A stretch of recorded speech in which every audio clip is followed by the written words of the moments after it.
எப்படி சொர்க்கம் இருக்கும்? ஓம் சாந்தி. சொர்க்கத்தை நாம் பாரடைஸ், பஹிஸ்த் மற்றும் சுகதாமம் என்று கூறுகின்றோம். சொர்க்கம் பாரதத்தில்தான் உருவாகின்றது. சத்யுகம் மற்றும் தேதாயுகத்தை நாம் சொர்க்கம் என்று கூறுகின்றோம்.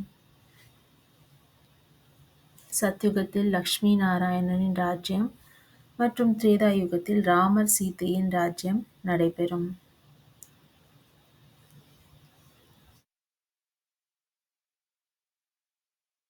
சொர்க்கத்தில் தேவி தேவதைகள் வாழ்கின்றார்கள்.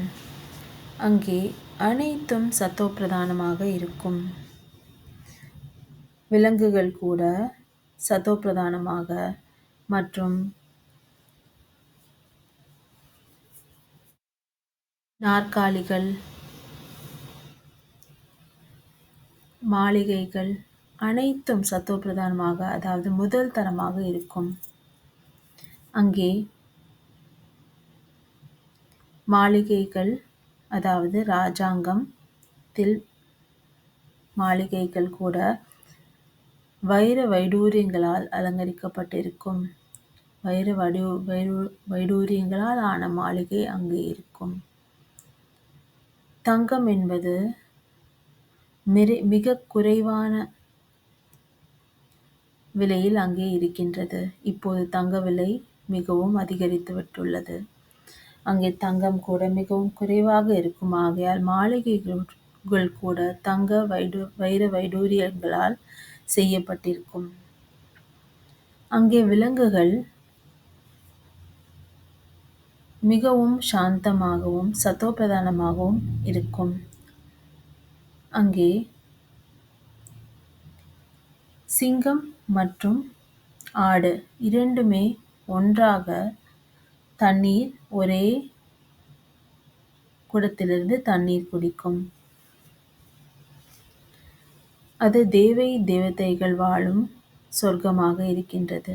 ஆக அங்க தேவி தேவதைகள் மற்றும் அனைவரும் ஆத்ம அபிமானிகளாக இருப்பார்கள். அங்கே திருட்டு மற்றும் எந்த விதமான துக்கம் தரும் விஷயம் கூட இருக்காது. அங்கே பூச்சிகள் மற்றும் துக்கம் தரும் விலங்குகள் எதுவும் அங்கே இருக்காது. அங்கே நாம் மிகவும் மகிழ்ச்சியுடனும் சந்தோஷத்துடனும் இருப்போம். அங்கே ஒரு குடும்பமாக அனைவரும் கருதுவார்கள். ஒரே ராஜ்யம், ஒரே தர்மம் ஆக அங்கே இருக்கும். ராஜாக்கள் மற்றும் பிரஜைகள் இருவருமே மகிழ்ச்சியாக இருப்பர். அப்படி ஒன்றும் இருக்காது. அதாவது ராஜாக்கள் மிகவும் செழிப்பாக இருப்பார்கள். ஆனால் பிரஜைகள் ஒன்றுமே உணவுக்கு கூட வழி இல்லாமல் இருப்பது அப்படி இருக்க மாட்டார்கள். அனைவருமே மிகவும் நல்ல நிலைமையில் செழிப்பாக இருப்பார்கள். அங்கே ஒரு ராஜா பிரஜைகளையும் மற்ற அனைவரையும் குடும்பமாக கருதுவார்கள். ஆனால் லக்ஷ்மி நாராயணருக்கு ஒரு பையன் மற்றும் ஒரு மகள் இருக்கும்.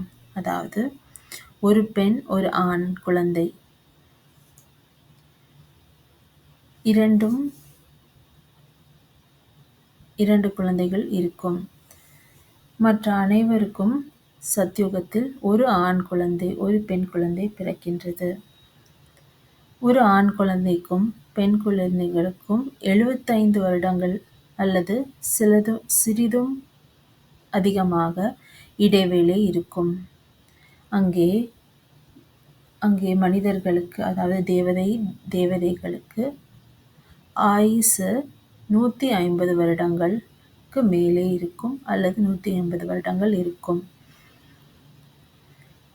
திரேதா யுகத்தில் ராம சீதையின் ராஜ்யத்தில் அந்த கலைகள் 16லிருந்து 14 ஆகிவிடுகின்றது. அங்கே ராமர் சீதையின் ராஜ்யத்தில் ஆயுசு 125 குறைந்து விடுகின்றது.